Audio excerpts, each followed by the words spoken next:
getting unders on the tote at the moment. Stringent, they're just not quite sure. There's no big money arrived. If I can give you one at a little bit of odds, it's way down the bottom. Number 13, the General, has been very solid. You're shopping equivalent on the tote as to what we're offering here in the ring at the moment. So maybe the General is a quite tip at double each way odds, but at the moment, no big money arriving for the favourite. You were nodding when Pat was talking about the General. We spoke about him Cox Plate Day, Bruce. He's a very impressive type in the mounting yard. He did have to tighten up a little bit, I thought. Moonee Valley, he missed the kick. It was a short run to the first bend, and he just got lost completely. I spoke to Rick Orlacey. I said, Rick, how's your horse? He said he won't be missing the kick today. And Rick doesn't mind a bet neither, So some confidence there. Bit of his money, I'm tipping, Bruce. Starting stalls, interesting, towards the outside. Peter Donegan was telling me this morning that the idea is to try and place the middle horse right in the middle of the track in the barrier line up here. So we've got 11 runners here. So the 5s and 6 are sort of in the centre of the track. Which is fair, and it'll be very important too. Watch the first 20 metres of this race, because they are young horses, and they haven't got the race day experience, and they're all educated on the left-hand side of the track, folks, so they lean on their inside leg, their left leg. So if some horses do get to the outside fence, they may get a little lost. They're a creature of habit. Most jockeys would ride them that way. Well, the 2 New Melbourne Cup, as we said, so many stories, including that reluctant Irish horse, Holly Orders. And what about those video shots of Ross McDonald chasing that horse during the week? Well, Ross is with Peter Donegan in the mounting yard. Yes, here he is, the horse whisperer. Gee, you got some publicity this week, Roscoe. Oh, we tried to do a bit of a job, which I think we've done, so we'll find out today whether it's all worthwhile. What was your assessment? What was wrong with the horse? Was it muscular, or was it all between his ears? Oh, a little bit like that horse is used to walking out at home with 10 to 15 horses in a group. He's got to stand down where he's on his own.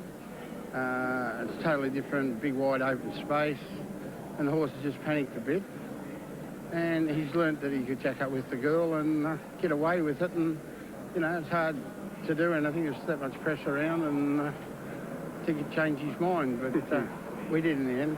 Finally, is there any danger that we're going to see another Pravda that happened 3 years ago when he gets out onto the track, that he won't go to the stalls or he won't race? No, well, they tell me he's never been played up on race day, and, you know, with the other horses around and the clerk of the course, I think, is going to lead him down. Shouldn't have a problem. But, you know, the trouble at Sandown, they should have some ponies or something for these horses to come out on their own, and they're not just left on their own, you know. Might have to get you to my place. I can't get my dog to do what I tell him, so can you come over tomorrow? Yeah, if the pay's all right, I'll come. Yeah, it's always good. Thanks, Roscoe.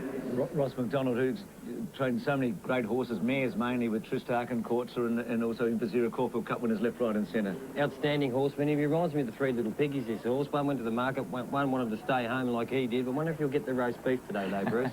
Well, there you go. There's lots of omens. The General continues to tighten up. They're just about set for the first race on the program. What a day we've got in front of us. It's the Myer Plate.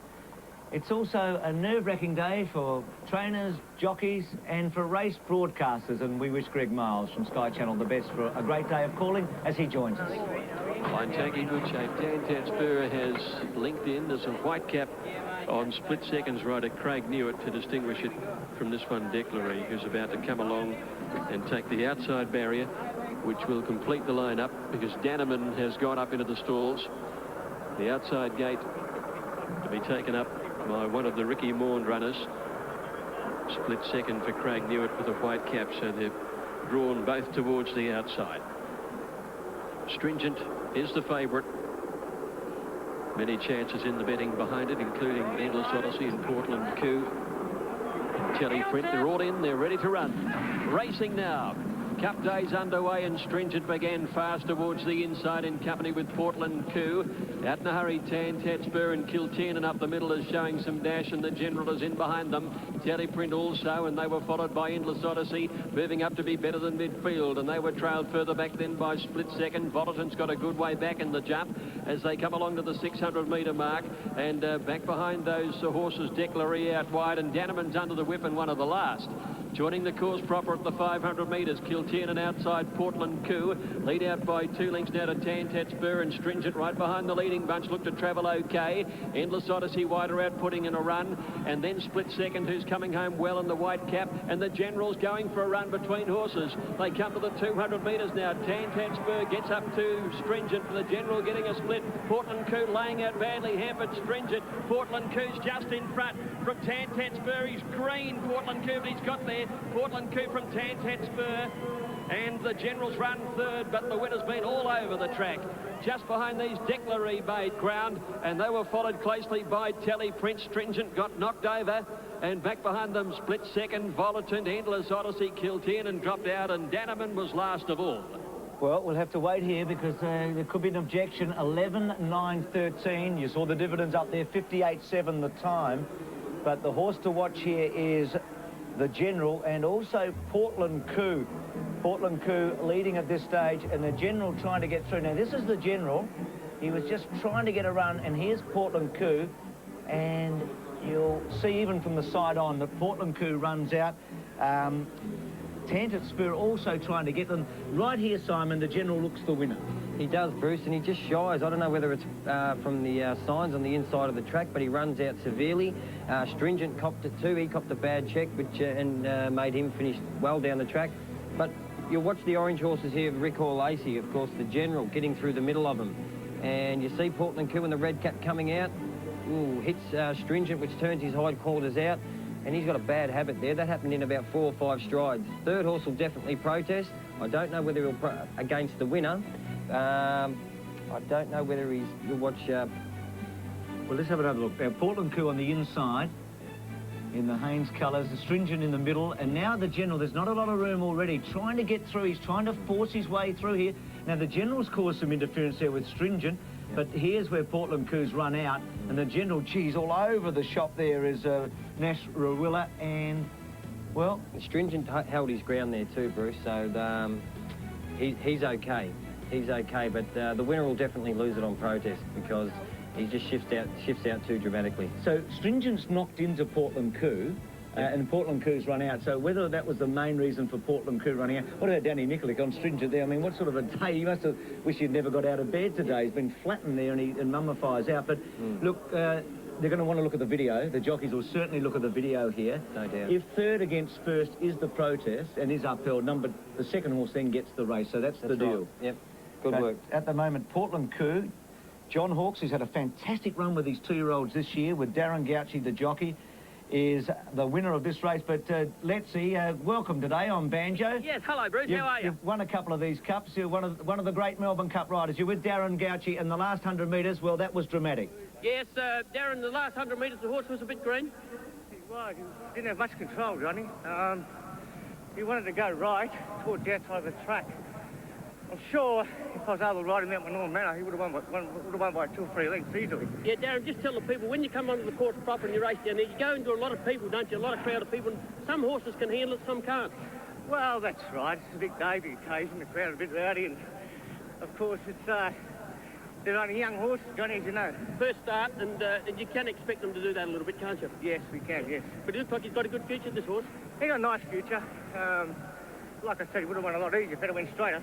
And what a great day for the Haynes family too. They've won the Melbourne Cup. They've won everything, haven't they? And they started off Melbourne Cup Day with the winner as well. Well, that's right. Good luck to them there. They support racing. They're good supporters, so it's good to see. Congratulations, mate. Good luck later in the day. Thanks, mate. Darren Gauci, yes, David Haynes, one of the most famous owners in Australian racing with Kingston Town, who was second to Gurner's Lane in 82, and they won with Kingston Rule with Bart Cummings in 1990. Interesting to hear Darren Gauci say there that, look, the horse just all of a sudden took control, but he still felt if he had remained straight and was able to ride him out in his normal manner, he would have won easily. But that wasn't the case. He did cause severe interference, and the initial shift was from him, Bruce, so that I believe the third horse will protest against the winner. The second horse will win the race. This is just a predicament, and Darren Gauci will be relegated to third. So Simon believing here there'll be a protest that will be upheld and the placings will eventually be 9, 13, 11. That's to come, and we'll keep you posted on Tui's new Melbourne Cup Day.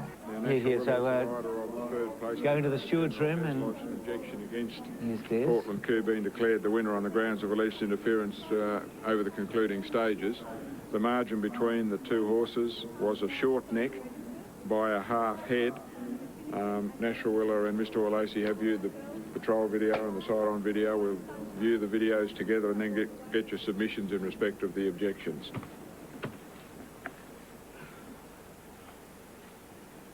About to have a look at the video again. Yeah, it's a great shot, this one from the top there, Bruce. Fantastic for the stewards. They love this shot. They wish they had a helicopter up there every race meeting. Now, you'll see Portland in the yellow colours there with the gouch.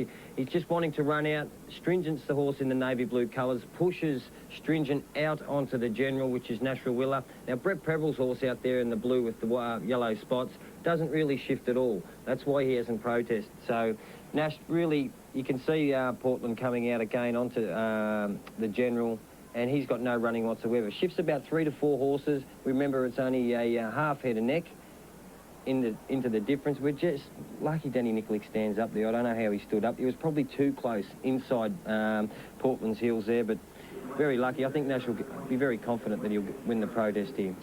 Maybe, let's go back in. I just wonder what Darren Goucher kept riding too, which may go against him. Let's go back inside for a moment. And there's Darren on the left and Nashua Willow, still with the colours on. See Peter Donegan and Max Presnell there, both looking in. Watching the side on there now, as well as the front on. Mr. Lasky, could you just take the margins once we look at that again? Now, it's very important with your evidence as a jockey in the steward's room. Nash has got to, his wording's got to be very right, very correct about the margin and about the ground that he thought he lost by the interference from Darren Goucher on the outside. Now, Darren did a great job to stay on like Danny Nicholik, but he kept riding there, and I just wonder, he's used the whip a few times, and that, as I said, may go against him because he hasn't stopped riding to straighten him up, has he? No, you're right, Bruce. 2 hands on the reins better than one when a horse is running out as severely as that, and stewards will take that into account. You've got to take all possible caution and care when shifting ground. And Darren would have felt his iron quarters get turned out by Stringent when he first shifted out.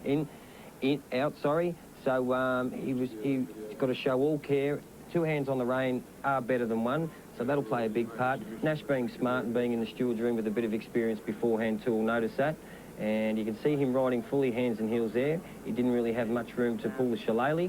Darren put his hand, the right hand away there for a tick, and he took it off. In between Danny Nicholik and Brett Preble. Danny Nicholik on my inside.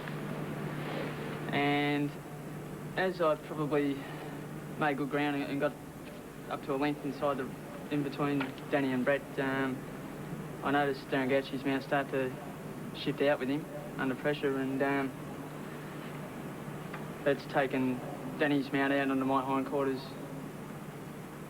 Well, he was probably initially sort of a length inside me, or racing on even terms with me, but ended up sort of coming out of it and putting a lot of pressure on my hindquarters on his way out of it, causing my mount to get extremely unbalanced and, you know, sort of quite obvious on film. I was quite inconvenienced in riding my mount out. One stage there I thought we were a chance of sort of falling, and it was just due to sort of Darren Goucher's mount shifting out probably 3 or 4 horses, good 4 horses. Yes, sir. Darren Goucher, do you wish to question Nashua Willa? No, will you go ahead and make a statement? Yes, approaching this point, sir, it appears to me on the head-on, my horse is definitely hanging out, but just before the first incident, I feel that the outside horses were on in with the action as well. And I think it was a combination of both. The horse on the outside of Nashua Willa, I think Brett Preble was on the horse. Appears to shift in and make contact with Nashua Willa first. And it become crowded at the same time when my horse come out. I stopped riding my horse totally. From then on to line, I really couldn't do much on my horse at all. And I clearly shows I was holding them pretty safely and pretty easily. It was too close to the line, I felt, for the horse to make up efficient ground to beat my horse. And my horse was hanging bad, but if it went straight, I had plenty left, I would have won a lot easier running away. All right, Nashua Willa, do you wish to ask Darren Goucher a question on his submission?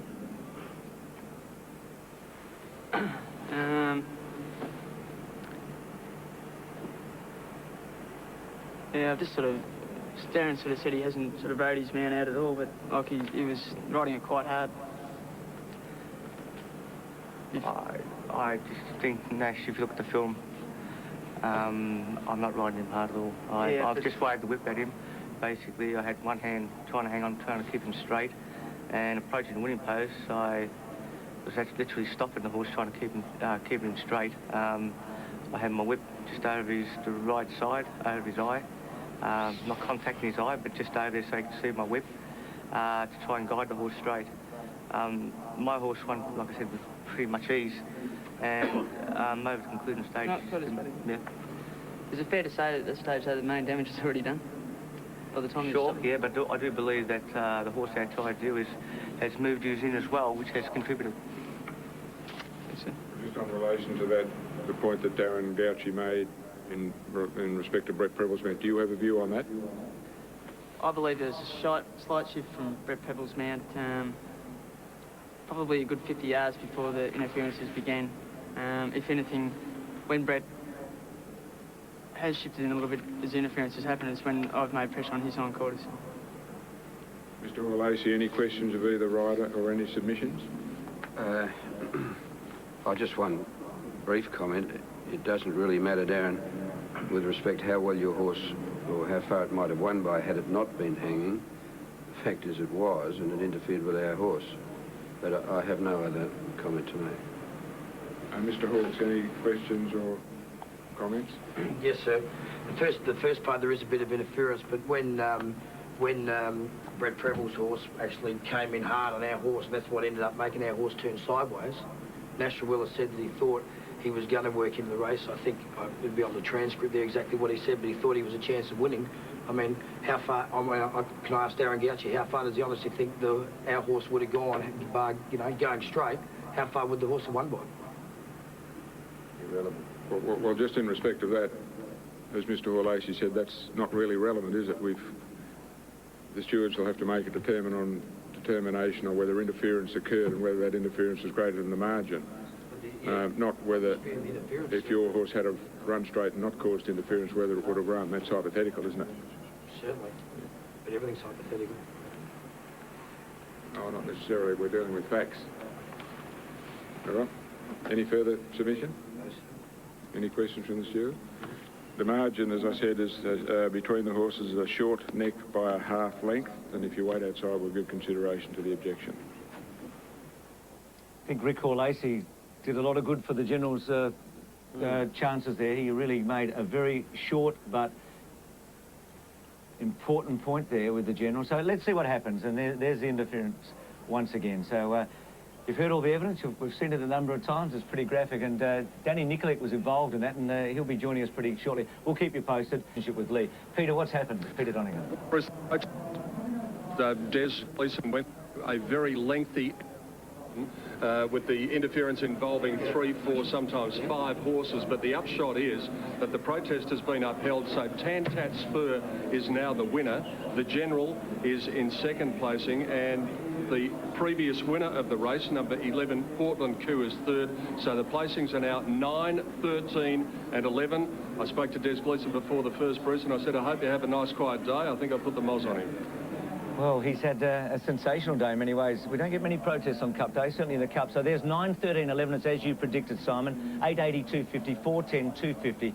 Quinella 57. Trifecta 884. Exacta 82. Protest